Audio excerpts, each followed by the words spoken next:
So, Bismillahirrahmanirrahim and Assalamu alaikum. Welcome to my channel, Computation Academy. Do not forget to like, share and subscribe to my YouTube channel. So, let's get started. आज हम class 9 के chapter number 4 को discuss करेंगे which is data and privacy. तो start कर लेते हैं। सबसे पहले हम कंटेंट्स देख लेते हैं। इसके कंटेंट्स में आज तो सबसे पहले हम इसका इंट्रोडक्शन देखेंगे और थोड़ा सा इंट्रोडक्शन देख लेंगे कि डाटा एंड प्राइवेसी होती क्या है, और इसके अलावा हम एथिकल इश्यूज देखेंगे related to security. Today's question है जो मैंने आज आपके साथ शेयर किया है, और इसका आंसर मैं आपके साथ at the end of lecture share करूंगी। सो आप लोग भी कमेंट सेक्शन में अपने आंसर्स ड्रॉप कर सकते हैं। सो टॉपिक स्टार्ट कर लेते हैं। सबसे पहले बात हमारे पास आ जाता है इंट्रोडक्शन। जैसा कि आपको पता है कि कंप्यूटर्स को आजकल हर जगह पे यूज़ किया जाता है, all around the world computer को यूज़ किया जाता है, और ऑलमोस्ट हर एज ग्रुप के लोग जो इसे यूज़ करते हैं।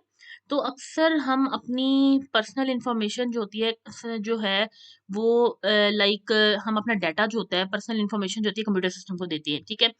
या कुछ भी आप कह रहे हैं कि जैसा कि आपने कोई भी डाटा आप अपना शेयर करते हैं, किस तरह से आप अपनी पर्सनल इन्फॉर्मेशन से डाटा शेयर करते हैं। लाइक आपने अगर कोई ईमेल अकाउंट क्रिएट करना है, या आपने ऑनलाइन शॉपिंग करनी है, कोई हॉस्पिटल को विजिट करना है, या आपने कहीं पे एडमिशन लेना है, किसी स्कूल में एडमिशन लेना है, किसी कॉलेज में एडमिशन लेना है, कहीं किसी एकेडमी में एडमिशन लेना है, तो आपको अपनी पर्सनल इन्फॉर्मेशन सबसे पहले उनको प्रोवाइड करनी पड़ती है, या अपना डाटा प्रोवाइड करना पड़ता है। अब उस डाटा में क्या आ जाता है, उस डाटा के अंदर आपका नेम आ जाता है, आपका फ़ोन नंबर आ जाता है, ईमेल आईडी आ जाती है, एड्रेस आ जाता है, सीएनआईसी आ जाता है। ये तमाम चीज़ें आपका डाटा आ जाता है जो कि आप उनको देते हैं, जहाँ पे भी अगर आपने एडमिशन लेना है, कहीं ऑनलाइन शॉपिंग करनी है, कोई ईमेल अकाउंट क्रिएट करना है। सो होता ये है कि हम एक्सपेक्ट करते हैं कि हमारा जो हमने जो इन्फॉर्मेशन या हमने जो डाटा प्रोवाइड किया है वो किसी के साथ शेयर ना हो, ठीक है? यानी वो हमारा डाटा जो है वो प्रोटेक्ट रहे, उसको कोई किसी के साथ शेयर ना कर सके, किसी अनऑथराइज्ड पर्सन के साथ हमारा डाटा शेयर ना हो। यानी ऐसा अनऑथराइज्ड पर्सन या मैलिशियस यूजर्स जो हैं उनके साथ हमारा डाटा शेयर ना हो, उनसे हमने अपना डाटा को प्रोटेक्ट करना है, सिक्योर करना है, उनके साथ हमने अपना डाटा शेयर नहीं करना। सो मैलिशियस यूजर्स या अनऑथराइज्ड पर्सन्स कौन होते हैं? बेसिकली होता ये है कि आप चाहते हैं कि आपका डाटा जो है वो फुली प्रोटेक्टेड रहे, ठीक है?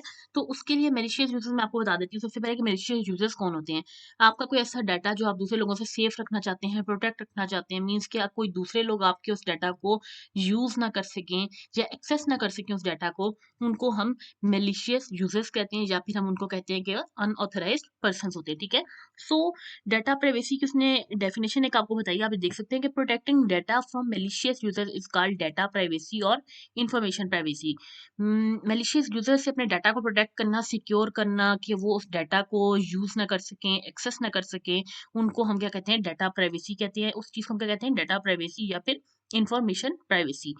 और हम बेसिकली हम अगर कहीं पे भी हम अपना डाटा शेयर करते हैं, लाइक हमने कहीं पे भी अपना डाटा, जैसे मैंने अभी आप लोगों को बताया कि आपने कहीं पे ऑनलाइन शॉपिंग करनी है, या ईमेल अकाउंट आपका है, या आपने कहीं पे एडमिशन वगैरह लेना है, तो आपने अपना डाटा, पर्सनल इन्फॉर्मेशन जो उनको दी, तो उनका काम है, या उनका आप कहें कि एक एथिकल वे में उनका काम है कि वो आपकी इन्फॉर्मेशन को सिक्योर रखें, किसी के साथ शेयर ना करें, ठीक है? तो ये हमारे पास डाटा प्राइवेसी आ जाती है, या इसको हम इन्फॉर्मेशन प्राइवेसी भी कहते हैं। नेक्स्ट हमारे पास आ जाता है कि ethical issues related to security. अच्छा, एथिकल इश्यूज क्या होते हैं? एथिकल इश्यूज बेसिकली होते हैं कि इखलाकी तौर पे जो एक आप कह लें कि एक ऐसे इश्यूज, या एथिकली जो उन इश्यूज को रिलेटेड टू सिक्योरिटी, वो कौन कौन से होते हैं कि अगर आपका डाटा है, ठीक है, if you have data of others, it is our ethical responsibility to keep it secure. अच्छा, अगर हमारे पास किसी का डाटा है, ठीक है, किसी का भी हमारे पास डाटा, तो हमारा एक एथिकल रिस्पॉन्सिबिलिटी, एक इखलाकी ज़िम्मेदारी है हमारी कि हमने उसके डाटा को सिक्योर रखना है, प्रोटेक्ट रखना है, किसी अनऑथराइज्ड या मैलिशियस यूज़र के साथ उस डाटा को शेयर नहीं करना। क्यों? क्योंकि वो आपके डाटा का मिसयूज़ भी कर सकता है, ठीक है?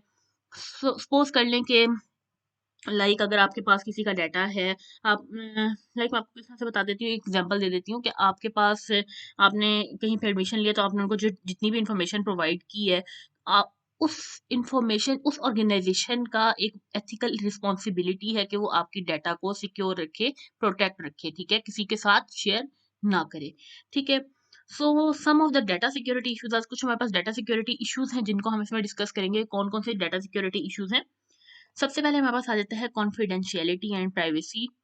नंबर 2 अब हमारे पास आ जाता है फ्रॉड एंड मिसयूज। देन आ जाता है patent, copyright, trade secrets and sabotage. ये हमारे पास 6 डाटा सिक्योरिटी के इश्यूज़ हैं जिनको हम वन बाय वन डिस्कस करेंगे। लेकिन इस लेक्चर के अंदर हम सिर्फ 2 को डिस्कस करेंगे, क्योंकि हम डिटेल में इसको डिस्कस करेंगे तो लेक्चर बहुत ज़्यादा लंबा हो जाएगा, ठीक है? सो हम सिर्फ 2 को डिस्कस करेंगे और बाकी के जो 4 हैं हम उनको किसी नेक्स्ट लेक्चर में, अपने नेक्स्ट जो हमारा टॉपिक होगा या नेक्स्ट जो हमारी वीडियो होगी, लेक्चर होगा, उसमें डिस्कस करेंगे। सबसे पहले हम देख लेते हैं confidentiality and privacy. Confidentiality and privacy क्या होती है कि आपके पास किसी का डाटा, उसको कॉन्फिडेंशियल रखना हमारा फर्ज है, ठीक है? कि हमने उसके डाटा को कॉन्फिडेंशियल रखना। कॉन्फिडेंशियल यानी कि अगर आपके पास keeping privacy and confidentiality has become difficult in this era of computers and internet. वो कहता है कि अ, इस दौर में, यानी कि आपके पास, आपको पता है कि दुनिया भर में कंप्यूटर्स का यूज़ किया जाता है। अब आपकी इन्फॉर्मेशन, आपका डाटा किसी के पास, पर्सनल इन्फॉर्मेशन, आपके कोई भी डाटा आपका किसी के पास है, तो उसको प्रोटेक्ट करना या सिक्योर करना काफ़ी ज़्यादा डिफिकल्ट है, ठीक है? तो एक एथिकल रिस्पॉन्सिबिलिटी के तौर पर अगर देखा जाए तो हर किसी का फर्ज है कि वो किसी के भी डाटा का मिसयूज़ ना करे और उसके डाटा को प्रोटेक्ट रखे, सिक्योर रखे। इसी तरह क्या होता है कि कॉन्फिडेंशियलिटी एंड प्राइवेसी के अंदर ही बात कर लेते हैं कि अपने डाटा को कॉन्फिडेंशियल रखना, यानी कोई अनऑथराइज्ड यूज़र उसको यूज़ ना कर सके, ठीक है? अब हमारे पास इस तरह से होता है कि सपोज़ कर लें कि आपके पास सपोज़ करें कि जैसे कोई कंपनी है, वो आपकी ईमेल आईडी या फ़ोन नंबर्स को किसी दूसरी कंपनी के साथ मार्केटिंग पर्पज़ के तौर पे शेयर कर दे, तो वो कॉन्फिडेंशियलिटी ऑफ डाटा, यानी कि वो खिलाफ़वर्ज़ी कर रही है कि वो हमारा डाटा जो है वो किसी के साथ हमारी परमिशन के बगैर शेयर कर रही है। लाइक अक्सर होता है कि आपको मुख्तलिफ़ जगहों से, कहीं से आपको आ जाता है कि मार्केटिंग के जो आपको अक्सर आपके मोबाइल पे मैसेजेस आते हैं, वो कहाँ से आते हैं? वो इसी तरह आते हैं कि कंपनीज़ जो होती हैं, आपने जहाँ पे कहीं पे भी आपने अपना मोबाइल फ़ोन नंबर या फ़ोन कंपनी से ज़्यादातर वो जो होता है वो आपका डाटा ले लेते हैं, ठीक है? लाइक किसी भी फ़ोन कंपनी से वो आपका मोबाइल नंबर्स ले लेते हैं, ठीक है? फिर उनको वो जो है अदर कंपनीज़ के साथ शेयर करते हैं, ठीक है? और वो आपको मार्केटिंग पर्पज़ के तौर पे यूज़ करते हैं कि आपके नंबर को मार्केटिंग के लिए वो मैसेजेस भेजते हैं, आपको सेंड करते हैं। लाइक आपको अक्सर आता है कि फलाँ जगह पे ऊपर इतनी ऑफ लगी हुई है, तो आपने इसके ऊपर आप आएँ और शॉपिंग करें या ये करें, वो करें। सो ये आपके पास मार्केटिंग पर्पज़ के जितने भी मैसेजेस आते हैं, वो कंपनीज़ आपके ईमेल आईडीज़ या आपके फ़ोन नंबर्स को अदर कंपनीज़ के साथ शेयर करती हैं मार्केटिंग पर्पज़ के लिए, जो कि कॉन्फिडेंशियलिटी ऑफ डाटा में आ जाता है। यानी कि वो आपके डाटा की, आपकी प्राइवेसी की खिलाफ़वर्ज़ी करेंगे, यानी कि आपके डाटा को आपकी परमिशन के बगैर किसी के साथ शेयर करने हैं। ठीक हो गया? नेक्स्ट हमारे पास आ जाता है पायरेसी। पायरेसी और प्राइवेसी दोनों में काफ़ी डिफरेंस होता है, तो मेक श्योर आपको पता होना चाहिए कि उसने क्या पूछा, पायरेसी क्या होती है और प्राइवेसी क्या होती है। फिलहाल हम डिस्कस कर रहे हैं पायरेसी को। पायरेसी का मतलब होता है कि इल्लीगल कॉपीज़ जनरेट करना, किसी भी चीज़ की इल्लीगल कॉपीज़ जनरेट करना। लाइक किसी भी चीज़ की इल्लीगल कॉपीज़ जनरेट करना पायरेसी हमारे पास कहलाता है, ठीक है? पायरेसी में हमारे पास जो है इल्लीगल कॉपीज़ किसी की भी हो सकती है, लाइक कोई बुक भी हो सकती है, कोई सॉफ्टवेयर भी हो सकता है, कोई मूवी हो सकती है, कोई पेंटिंग हो सकती है, कोई भी ऐसी चीज़ जो किसी की है और आपने उसकी इल्लीगल कॉपीज़ जनरेट करना शुरू कर दी हैं, वो हमारे पास पायरेसी होती है। लाइक इस तरह से कि आप देख लें कि आपने पास, अगर किसी के पास लाइक कोई बुक है, ठीक है? किसी ऑथर की बुक है, उसने ऑथर का उस ऑथर ने अपनी बुक के एक लिखी है, राइट की है, ठीक है? वो उसका ऑथर है। अगर वही बुक मैं जो हूँ, सपोज़ कर लें, मैं अगर वही बुक जो है अपने नाम से, उसके नीचे मैं अपना नाम लिख लूँ और उसकी सेम टू सेम कॉपी जो है वो जनरेट कर लूँ, प्रिंट करवा लूँ उस कॉपी को और अपना नाम उसके नीचे राइट कर दूँ, तो वो किस में आ जाता है? पायरेसी में आ जाता है, ठीक है? यानी कि मैंने उसकी इल्लीगल कॉपी जो है जनरेट की और उसके नीचे मैंने अपना नाम राइट कर दिया, लाइक उसी की मैंने प्रिंट करवा ली बुक, ठीक है? उस ऑथर की, और उसके नीचे मैंने अपना नाम राइट कर दिया, तो ये पायरेसी हो जाती है, ठीक है? इसी तरह सॉफ्टवेयर्स में भी होता है कि आपके पास किसी ने अपना सॉफ्टवेयर एक बनाया है, ठीक है? आपने उस सॉफ्टवेयर को अपना नाम लिख के आपने उसको अपना सॉफ्टवेयर बना लिया, तो ये हमारे पास पायरेसी में आ जाता है, यानी आपने उसकी इल्लीगल कॉपी जनरेट कर ली है, ठीक है? इसी तरह मूवीज़ हो गई, पेंटिंग्स हो गई या कोई भी ऐसा काम हो गया, ठीक है? वो हमारे पास पायरेसी में आ जाता है। अब अक्सर होता है कि उसने कहा है कि it can be a book, software, movie और any other work protected by copyright law. अब कॉपीराइट लॉ क्या होता है? कॉपीराइट लॉ ये होता है कि अक्सर अब आपने कोई सॉफ्टवेयर बनाया तो आप उसका कॉपीराइट लॉ ले लेते हैं, ठीक है? कि ये लाइक ये मेरी चीज़ है, मैंने बनाई है, इसके अलावा इसको कोई और मेरे अलावा मेरा मतलब कि इसकी इल्लीगल कॉपी या कोई कॉपी जनरेट नहीं कर सकता। ये मैंने बनाई, ठीक है? तो ये कॉपीराइट लॉ। अगर अक्सर इसमें ये होता है कि अगर आप किसी की इल्लीगल कॉपी, किसी भी चीज़ की इल्लीगल कॉपी जनरेट कर लें, यानी कि ये मैंने कोई सॉफ्टवेयर बनाया है, ठीक है? अगर मैं उसी सॉफ्टवेयर को कोई और बंदा इसी तरीके से बना लेता है और उसके ऊपर अपना नाम लिख लेता है, यानी उस सॉफ्टवेयर को कॉपी करके अपना नाम उसकी जगह लिख लेता है, तो ये पायरेसी में आ जाता है। और इसके ऊपर अक्सर जो होता है केसेस भी हो जाते हैं, ठीक है? लोग केस भी कर देते हैं। सो इस तरह से आपके ऊपर केस भी किया जा सकता है अगर किसी ने अपनी चीज़ के ऊपर कॉपीराइट लॉ, अगर उसने अपनी चीज़ के ऊपर कॉपीराइट लॉ लगवाया है, तो अब वो आपके ऊपर केस भी कर सकते हैं कि ये मेरी चीज़ थी जिसको उसने यूज़ कर लिया है, किसी अदर पर्सन ने यूज़ किया है अपना नाम यूज़ करके, ठीक है? तो ये हमारे पास पायरेसी में आ जाता है और ये कॉपीराइट लॉ अगर किसी ने अपनी चीज़ के ऊपर लगवाया हो तो वो उसके ऊपर केस भी किया जा सकता है, ठीक है? इसी तरह सॉफ्टवेयर पायरेसी क्या होती है? Software piracy is the illegal copying और usage of computer. Software piracy भी हमारे पास यही होती है, इल्लीगल कॉपीज़ जो जनरेट करते हैं, वो हमारे पास पायरेसी में आ जाता है, ठीक है? किसी भी सॉफ्टवेयर की इल्लीगल कॉपीज़ जनरेट कर लेना, वो हमारे पास सॉफ्टवेयर पायरेसी में आ जाता है। इसी तरह वो कहते हैं कि कुछ सॉफ्टवेयर कंपनीज़ जो होती हैं, वो हमारे जो सॉफ्टवेयर होते हैं, ठीक है? उसको सेल करती हैं। जब हम कोई सॉफ्टवेयर लेते हैं, ठीक है? तो वो जब हम वो सॉफ्टवेयर से कंपनीज़ जब वो सॉफ्टवेयर कंपनीज़ उन सॉफ्टवेयर्स को सेल करती हैं, ठीक है? तो वो एक की प्रोवाइड कर देती हैं, एक सीरियल की प्रोवाइड करती हैं, जिसको हम क्या कहते हैं, की ऑफ दैट सॉफ्टवेयर, जो कि हम जब अपने उस सॉफ्टवेयर को इंस्टॉल करते हैं, तो उसके बाद हमारे पास आता है कि सीरियल की आप ज ने जो आपको प्रोवाइड की है कंपनी ने, वो आप इसके ऊपर राइट कर दें, ठीक है? तो जो आप सीरियल की उसके ऊपर राइट करते हैं, वो आपके पास की ऑफ द सॉफ्टवेयर होता है और वो की सिर्फ़ उन्हीं को प्रोवाइड की जाती है, जो कि वो सॉफ्टवेयर बाय करते हैं उस कंपनी से, ठीक है? लाइक मैंने किसी कंपनी से कोई सॉफ्टवेयर जो है वो बाय किया है, ठीक है? तो वो मुझे एक सीरियल की या एक सीक्रेट की आप कह लें, सीरियल की कह लें या कोड कह लें, वो मुझे आप प्रोवाइड करेंगे, ठीक है? और वो कोड सिर्फ़ उन वो कंपनी सिर्फ़ उन्हीं लोगों को प्रोवाइड करती हैं सॉफ्टवेयर कंपनीज़, जो वो सॉफ्टवेयर बाय कर रहे हैं, ठीक है? लेकिन कुछ लोग ऐसे होते हैं, वो कहता है कि कुछ लोग ऐसे भी होते हैं, लेकिन आप ये इस पिक्चर के अंदर देख सकते हैं कि एंटर प्रोडक्ट की या कोड, ठीक है? अब ये मैंने कोई सॉफ्टवेयर परचेज़ किया था, ठीक है? उसके ऊपर उसने जो मुझे सॉफ्टवेयर कंपनी ने जो की प्रोवाइड की थी, वो आपने इधर सीरियल की आपको इधर आ जाएगी, तो वो आपने सीरियल की या सीरियल कोड या प्रोडक्ट की जो भी होगी, वो आपने इधर राइट कर देनी है, ठीक है? और ये सिर्फ़ उन्हीं लोगों के पास होती है, उन्हीं लोगों को ये प्रोवाइड की जाती है सीरियल की या प्रोडक्ट की, जो कि वो सॉफ्टवेयर परचेज़ करते हैं, ठीक है? या बाय करते हैं। अच्छा, वो कहते हैं इसी तरह कुछ लोग ऐसे होते हैं जो कि उस की को इल्लीगल मीन्स के थ्रू या इल्लीगल तरीके से सर्च करते हैं इंटरनेट के थ्रू और वो जो इल्लीगल मीन्स के थ्रू जो है इल्लीगल तरीके से उन कीज़ को जो है वो सर्च करते हैं, वो हमारे पास आ जाता है क्रैकिंग द की, ठीक है? यानी वो उन की को उस की को क्रैक कर लेते हैं और इस तरह से जैसे आप देखते हैं कि आप अक्सर आप देखते हैं कि आप देखते हैं आप अक्सर हम देखते हैं कि हम कोई सॉफ्टवेयर हमने डाउनलोड करा है तो हम लिखते हैं कि हमें फलाना को जैसे हम लिखा है कि हमें एडोब फोटोशॉप डाउनलोड करना है तो हम लिखेंगे एडोब फोटोशॉप विद की तो वो हम इल्लीगल तरीके से उस सॉफ्टवेयर को डाउनलोड करते हैं और फिर हम उसकी की जो है वो क्रैक करते हैं तो उसको हम क्या कहते हैं क्रैकिंग द की हम देखते हैं ना लिखते हैं कि adobe Photoshop software download with की तो वो हम की जो डाउनलोड करते हैं वो हम इल्लीगल मीन्स के थ्रू डाउनलोड करते हैं अगर हम वो किसी सॉफ्टवेयर कंपनी से जो है बाई करेंगे तो वो हमें प्रोडक्ट की या सीरियल की प्रोवाइड करेगा, ठीक है? लेकिन अगर हम इल्लीगल मीन्स के थ्रू उसको सर्च करेंगे उस की को, तो हम क्या कर रहे हैं, उस की को क्रैक कर रहे हैं, ठीक है? तो उसको हम कहते हैं क्रैकिंग द की। तो कुछ लोग ऐसे भी होते हैं, वो कहता है, जो कि इल्लीगल मीन्स के थ्रू उन की को सर्च करते हैं इंटरनेट के थ्रू और वो हम उनको उन सॉफ्टवेयर्स को फिर यूज़ कर लेते हैं, तो उनको हम कहते हैं क्रैकिंग द की। नेक्स्ट हमारे पास आ जाता है types of software piracy. Software piracy के हमारे पास डिफरेंट टाइप्स हैं, जिनको हम वन बाय वन डिस्कस कर लेते हैं। जिनमें सबसे पहले हमारे पास आ जाती है सॉफ्ट लिफ्टिंग। सॉफ्ट लिफ्टिंग क्या होती है कि आपके किसी सपोज़ कर लेंगे आपके किसी कलीग ने, आपके किसी फ्रेंड ने कोई सॉफ्टवेयर जो है वो बाय किया है, ठीक है?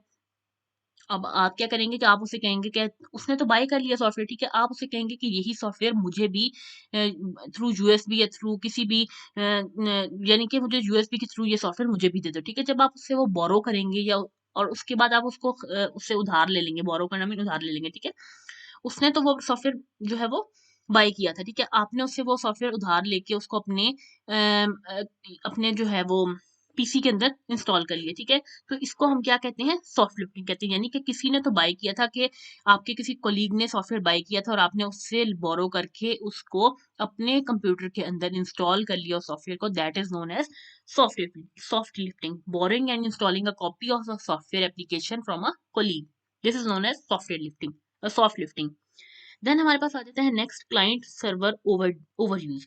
क्लाइंट सर्वर ओवरयूज में क्या होता है कि इसमें हम क्या करते हैं कि लाइक आपने कोई सॉफ्टवेयर लीगल तरीके से परचेज किया, ठीक है? लाइसेंस सॉफ्टवेयर आपने कोई परचेज किया है लीगल तरीके से और आप उसके ऊपर आपने जिस कंपनी से वो सॉफ्टवेयर लिया है या बाय किया है उसने आपको जो है आप उसने आपको दिया कि आप जितने यूज़र्स का लाइसेंस परचेज़ करेंगे, आपको उतने ही डिवाइसेज़ पे उसको इंस्टॉल करना है। लाइक आपने उसने आपको जो है उस कंपनी ने आपको लाइसेंस दिया है परचेज़ करने का कि आपने इस सॉफ्टवेयर को आपने 6 लोगों के साथ जो है वो यूज़ करना है। मतलब ये इसको 6 यूज़र्स जो हैं वो जो है वो यूज़ कर सकते हैं, ठीक है? लेकिन आप उसकी ज़्यादा सारी कॉपीज़ जनरेट करके या ज़्यादा सारी कॉपीज़ इंस्टॉल कर लेते हैं मल्टीपल कंप्यूटर्स के अंदर, मोर देन 6 कंप्यूटर्स के अंदर, जबकि उसने आपको जो परचेज़ लाइसेंस की दी है कि आपने 6 यूज़र्स के साथ इसको यूज़ करना है, ठीक है? लेकिन आप उसको मल्टीपल यूज़र्स के साथ, मोर देन 6 यूज़र्स के साथ जो है यूज़ करेंगे, तो वो आपकी क्या होगी, क्लाइंट सर्वर ओवर यूज़ होगी, यानी कि आप उसका ओवर यूज़ कर रहे हैं।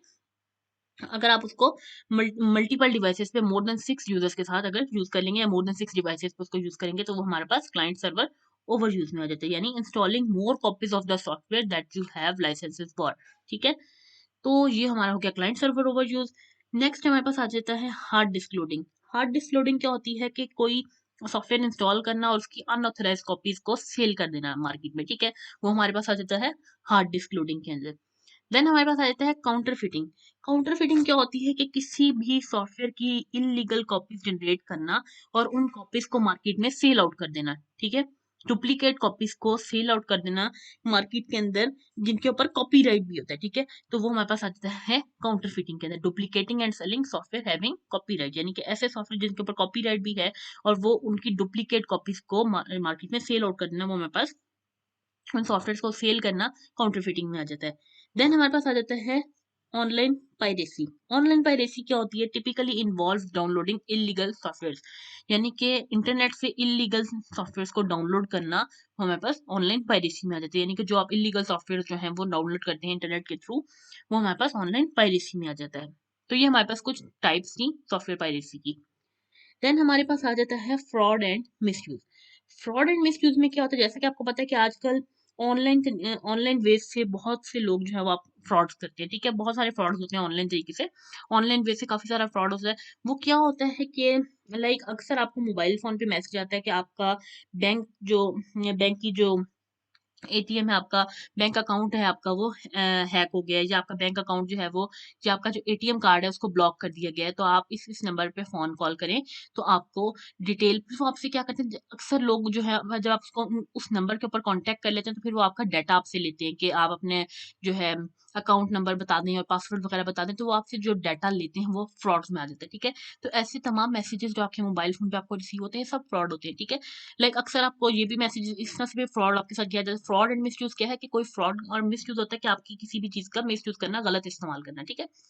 अक्सर आपके पास होता है कि आपको मोबाइल फ़ोन पे मैसेज आते हैं कि आपका कोई प्राइज़ बॉन्ड निकला है, या कोई भी आपके पास इस तरह से मैसेजेस आते हैं कि आपका ये 1 लाख का जो है इनाम एक बॉन्ड निकला है या प्राइज़ निकला है, ठीक है? तो आप इस नंबर के ऊपर कॉन्टैक्ट कर लें। तो ऐसे तमाम मैसेजेस जो कि आपके पास रिसीव होते हैं, वो सारे आपके पास फ्रॉड में आ जाते हैं, ठीक है? जब आप उन नंबर्स के ऊपर कॉन्टैक्ट करते हैं, आपको कहा जाता है कि इस फलाँ नंबर पे कॉन्टैक्ट करें। जब आप उस नंबर पे कॉन्टैक्ट करते हैं, तो होता ये है कि वो आपका तमाम डाटा आपसे ले लेते हैं। लाइक आपसे पूछते हैं कि आप इतने जो अमाउंट है वो हमारे अकाउंट के अंदर ट्रांसफ़र कर दें, तो आपके जितनी भी अमाउंट या जो भी आपका प्राइस है वो आपको ट्रांसफ़र कर दिया जाएगा। तो ये तमाम चीज़ें किसमें आ जाती हैं? फ्रॉड में आ जाती हैं। लेकिन यानी कि इस तरीके से आपसे अनऑथराइज़्ड एक्टिविटीज़ आपके साथ जो होती हैं, वो आपके थ्रू इंटरनेट या थ्रू कंप्यूटर आपके साथ इस तरह से through messages, through emails, through WhatsApp messages, इस तरह से आपके साथ फ्रॉड या मिसयूज़ हो सकता है आपकी किसी भी डाटा का, ठीक है? तो ऐसे मैसेजेस जो होते हैं उनके ऊपर जो आपसे इस तरह के मैसेजेस के थ्रू आपसे जो है वो फ्रॉड किया जाता है कि आप इस तरह से इनके ऊपर कॉन्टैक्ट करें और आपके साथ इस तरह से आपका इनाम निकले, तो आप इस तरह से इस नंबर के ऊपर कॉन्टैक्ट करें। तो ये तमाम चीज़ें फ्रॉड एंड मिसयूज़ में आ जाती हैं। तो ऐसे कोई भी मैसेजेस के ऊपर कॉन्टैक्ट वगैरह नहीं करना चाहिए, ठीक है? नेक्स्ट हमारे पास आ जाता है फिशिंग। फिशिंग क्या होती है? फिशिंग में हमारे पास क्या होती है कि some malicious user disguises himself as our friend and tries to get some confidential information which is called as phishing. Fishing क्या होती है कि अक्सर हमारे पास इस तरह से होता है कि कुछ मैलिशियस यूजर्स या कुछ अनऑथराइज्ड यूजर्स जो कि जो कि हमारे डाटा को एक्सेस नहीं कर सकते हैं, जिनका भी हमने पढ़ा है मैलिशियस यूजर्स कौन होते हैं, अनऑथराइज्ड पर्सन कौन होते हैं, तो वो ऐसे यूजर्स होते हैं जो कि अक्सर क्या करते हैं, वो वो अपने आप को प्रिटेंड करते हैं कि वो आपके फ्रेंड हैं, ठीक है? वो इस तरह से आपके साथ कॉन्टैक्ट करते हैं कि वो आपके प्रिटेंड करते हैं कि वो फ्रेंड है, और फिर वो इस तरह से आपके डाटा को, कॉन्फिडेंशियल इन्फॉर्मेशन या कोई डाटा या आपका पर्सनल इन्फॉर्मेशन जो है वो आपसे ले लेते हैं। तो ऐसी चीज़ें क्या कहलाती है? ऐसी चीज़ को हम कहते हैं which is called as fishing fishing एक ऐसा प्रोसेस है, ये एक ऐसा प्रोसेस है जिसमें क्या होता है कि मैलिशियस यूजर्स जो होते हैं या अनऑथराइज्ड पर्सन जो होते हैं, वो प्रिटेंड करते हैं कि वो आपके फ्रेंड हैं और वो आपके साथ इस तरह से कांटेक्ट करते हैं कि आप इस नंबर के या आपके पास कोई ईमेल्स आ जाती हैं, कुछ कभी कभार आपके पास होता है, कुछ ईमेल आपके पास आती हैं कि आप इस ईमेल एड्रेस के ऊपर या इस लिंक के ऊपर क्लिक करें। और जब आप उस लिंक के ऊपर क्लिक करते हैं, जब जब आप उस ईमेल को ओपन करते हैं, तो वो क्या होता है कि हैकर्स जो होते हैं वो आपके कंप्यूटर सिस्टम के ऊपर जो है वो अटैक कर लेती है और फिर वो आपका तमाम डाटा और तमाम पर्सनल इन्फॉर्मेशन या कोई भी डाटा आपका उनको उसको आपके अकाउंट से ले लेते हैं और हैकर्स को प्रोवाइड कर देते हैं, ठीक है? और आपके डाटा का अक्सर इस तरह से मिसयूज़ भी कर सकते हैं, ठीक है? तो इस तरह से आपने किसी भी ऐसे अननोन लिंक्स को या अननोन मैसेजेस को या अननोन ईमेल्स को ओपन नहीं करना, ठीक है? तो वो हमारे पास क्या होते हैं, वो हमारे साथ ऐसे प्रिटेंड करते हैं कि वो हमारे फ्रेंड्स हैं, ठीक है? और वो उस तरह से मैलिशियस यूज़र्स हमारे से हमारा तमाम डाटा या कॉन्फिडेंशियल इन्फॉर्मेशन या पर्सनल इन्फॉर्मेशन जो है वो हमारे से ले लेते हैं, तो उनको हम क्या कहते हैं? फिशिंग कहते हैं, ठीक है? तो अक्सर इस तरह से रिसीव होने वाली ईमेल्स, इस तरह से रिसीव होने वाले लिंक्स जो कि अननोन हैं, ठीक है? या इस तरह से रिसीव होने वाले मैसेजेस, उनके ऊपर आपने बिल्कुल भी जो है वो कॉन्टैक्ट नहीं करना, ठीक है? और किसी भी अननोन जो लिंक्स होते हैं, उनके ऊपर भी बिल्कुल क्लिक नहीं करना, क्योंकि वो आपके हैकर्स होते हैं, जो कि आपसे तो वो उस लिंक के ऊपर क्लिक करवा लेते हैं कि आपने इस लिंक को क्लिक करना है। जब आप उस लिंक के ऊपर क्लिक कर देते हैं, तो वो क्या करता है, आपका तमाम डाटा और इन्फॉर्मेशन जो है आपके कंप्यूटर सिस्टम से आपके स्टॉल कर लेती हैं या चुरा लेती हैं, ठीक है? और उसके बाद वो उसको इन्फॉर्मेशन को या उस डाटा को या उस कॉन्फिडेंशियल इन्फॉर्मेशन को हैकर्स के साथ जो है वो शेयर करती हैं, ठीक है? और वो फिर आपके आपके लिए तो वो नुकसानदेह होगी, ठीक है? क्योंकि वो आपकी उस डाटा या इन्फॉर्मेशन का मिसयूज़ भी कर सकती हैं, ठीक है? सो फिशिंग भी हमने देख लिया कि क्या होता है, ठीक है? सो this was all about it. So thank you so much for watching this video. And या आंसर मैंने आपके साथ एक शेयर किया, क्वेश्चन आपके साथ मैंने शेयर किया था स्टार्टिंग में कि making illegal copies of computer copyrighted software is called. ये भी हमने पढ़ा है कि इलीगल कॉपीज जब हम जनरेट करते हैं, किसी भी सॉफ्टवेयर की इलीगल कॉपीज जनरेट करना हमारे पास क्या कहलाता है? Piracy. So right answer is software piracy. ये भी हमने पायरेसी के टॉपिक में डिस्कस किया कि इलीगल किसी भी कॉपीराइटेड सॉफ्टवेयर की इलीगल कॉपीज जनरेट करना पायरेसी कहलाता है, ठीक है? So इसका आंसर हमारे पास है option number 4 which is software piracy. So thank you so much for watching this video. And if you have any questions regarding to this lecture video, then you can drop your questions or queries under the comment section. And for feedback, suggestions, and complaints, you can drop us an email at computationacademy@yahoo.com. And you can also drop us an inbox message at computation.academy on Instagram. So thank you so much for watching.